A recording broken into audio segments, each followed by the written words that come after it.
बिना टंका देखि खर्च करने को चाहूले बिना समय देखि मेहनत करने को पड़े। नमस्कार प्रिय दर्शक बंधु, मु अमीय रंजन दास स्वागत जनाऊँगी आपण निज चैनल सरल ज्योतिष शिक्षा को। प्रिय दर्शक बंधु, मीन राशि, हाँ मीन राशि से खास समय से खास घड़ी आसी सारी जो खास घड़ी अपेक्षा करी मे मास एमती मासटीए कि मीन राशि जन्मजात व्यक्ति मान कौन फल दूसरी से विषय आज आम जाना, अर्थात स्वास्थ्य शिक्षा प्रेम संपर्क आरंभ करके भाग्य चाकरी कैरियर सबकि विषय जाना क्यों विषय केमी रही क्यों क्षेत्र सावधान रे क्यों क्षेत्र आग को बढ़े क्यों क्षेत्र गुंचिकी रे कौन रही लाइफ स्टाइल प्रत्येक विषय आलोचना करने चेष्टा करवा। कही वीडियो आरंभ करने पूर्व कहूँ वीडियो लाइक करूँ, चैनल को सब्सक्राइब करूँ, बेल आइकन को ऑन कर देकी कमेंट बॉक्स में राधे राधे भावर सहित हृदय सहित लिखि दिंतु। चलते वीडियो को आरंभ करवा। बंधुगण,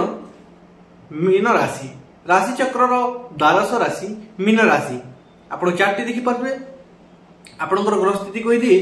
जन्मस्थान में चारोटी जाक ग्रह बुध शुक्र राहु एवं शनि चारोटी जाक ग्रह जन्मस्थान अवस्थान करथिया बेले द्वितीय रवि उच्च होगी, तृतीय बुध तृतीय बृहस्पति ग्रह पंचम भाव में नीचग्रस्त मंगल एवं सप्तम भाव में वैवाहिक जीवन क्षेत्र में केतु अवस्थान कर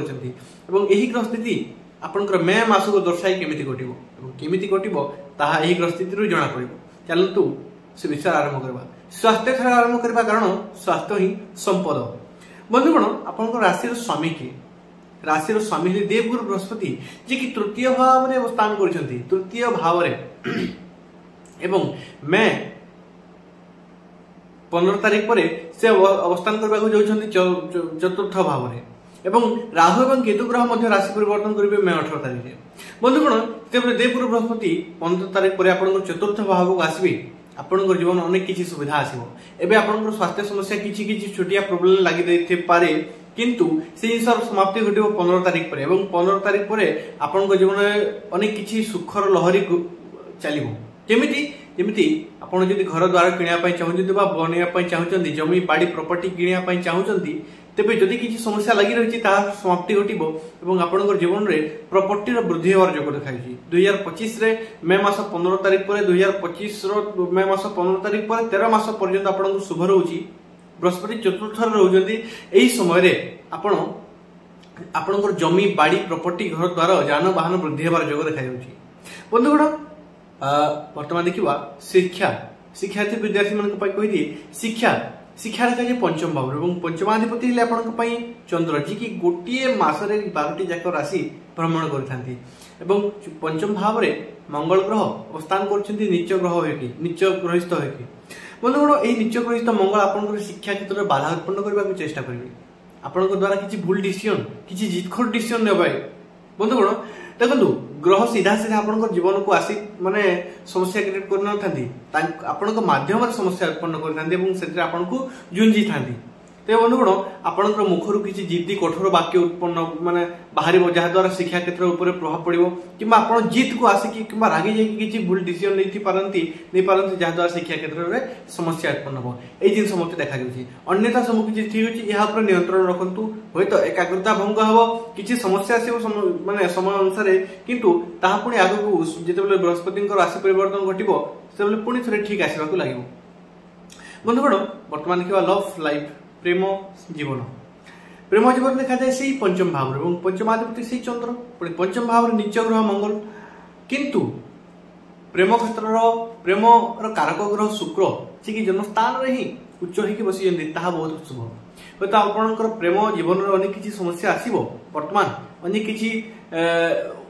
समस्या उत्पन्न हो। दुई जन भर बेले बेले लगे बेले बेले झगड़ा बहुत उत्पन्न हो, किंतु से जिन पुणी थे निजर प्रेम सब किसी माने समाधान घटी। जेते राग रुषा हेले भी आपण भीतर प्रेम कमिबो नाही, जेते गाली हेले भी आपण भीतर प्रेम कमिबो नाही, ता ध्यान रखंतु निश्चय रूप। एवं गोटे कथा कहि प्रेम संपर्क को बंचाई रखा चाहते गोटे कथा करंतु निश्चय आपण प्रेमी आपण ऊपर रागी जाउछंती आपण शांत हो जातु, जेते आपण रागी जाते से शांत हो जातु। यह ही बेस्ट मेडिसिन एवरी रिलेशन पाई। बंधुगण, वर्तमान के मैरिज लाइफ वैवाहिक जीवन और वैवाहिक जीवन देखा जाए सप्तम भाव सप्तमाधिपति बुध जन्मस्थान में ही नीच भंग होइके अवस्थान करछंती एवं तांको सह सुख माने शुक्र ग्रह किंतु सप्तम भाव रे केतु ग्रह अवस्थान करछंती जे कि विरक्तिर कारक असंतुष्टिर कारक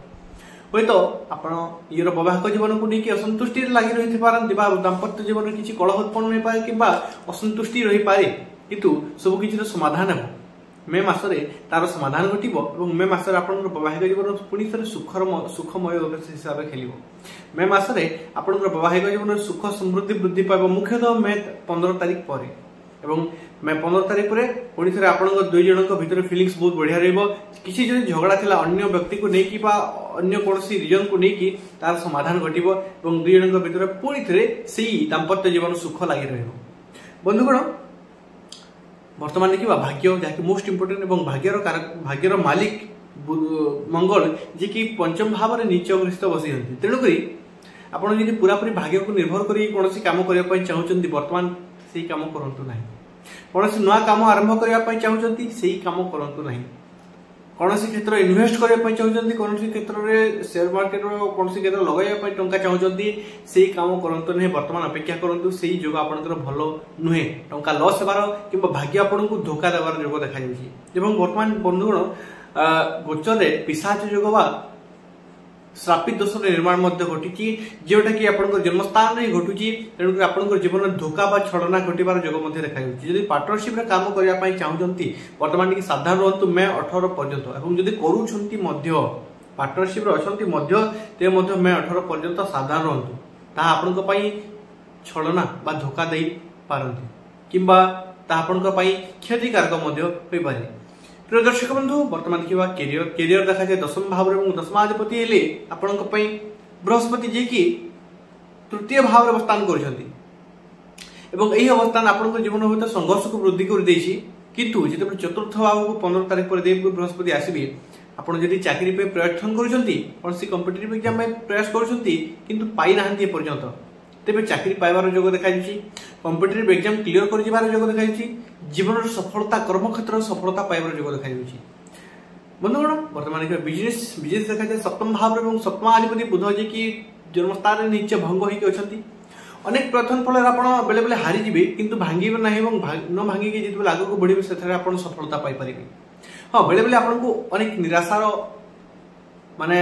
प्राप्ति हो किंतु 18 तारिख आसूची आपन जीवन में मैं 18 पर राहु केतु ग्रह अवस्थान चेंज हो जाउची केतु ग्रह राशि परिवर्तन हो जोटा कि आपन जीवन में सुखमय हो जाउची व्यवसाय क्षेत्र में उन्नति घटबो जो असंतुष्टि लगी रही किसी ना किसी समस्या लगी रही माने व्यापार जो कमी जाइतिला व्यापार अवनति घटीला पुणी उन्नति आड़ को अग्रसर हम बंधुगण किसी उपाय कहूँ करंतु उपाय है प्रत्येक आपण गोटे निश्चित रूप प्रत्येक गुरुवार दिन कौन से मंदिर को जातु सफा माने स्वच्छ करने को चेष्टा करूँ झाड़ू मारतु बा पोछा मारतु मंदिर को सफा करने को चेष्टा करूँ आपन बृहस्पति को पॉजिटिव कर बिना टंकार उपाय बतु बिना खर्च उपाय बतु से जिन करूँ ओम ब्रह्म बृहस्पति नम बीज मंत्र प्रत्येक दिन गोटे माला जप करूँ हनुमान चालीसा पठन करूँ सूर्य को प्रतिदिन अर्घ्य दिखाते आपंप बेस्ट रहा करुच्ची आप बुझीपारी प्रत्येक हनुमान माने प्रत्येक मंगलवार दिन चेष्टा करूँ हनुमान मंदिर को जाकि मुख्यतः संध्या आरती दर्शन करने बेस्ट रहा आशा करुच्ची आप बुझीपारी बुझीपारी वीडियो को लाइक करूँ चैनल को सब्सक्राइब करूँ बेल आइकन को ऑन कर देकी कमेंट बॉक्स रे राधे राधे लिखि दिंतु पुनः देखा नेक्स्ट वीडियो से पर्यटन विदाय धन्यवाद राधे राधे।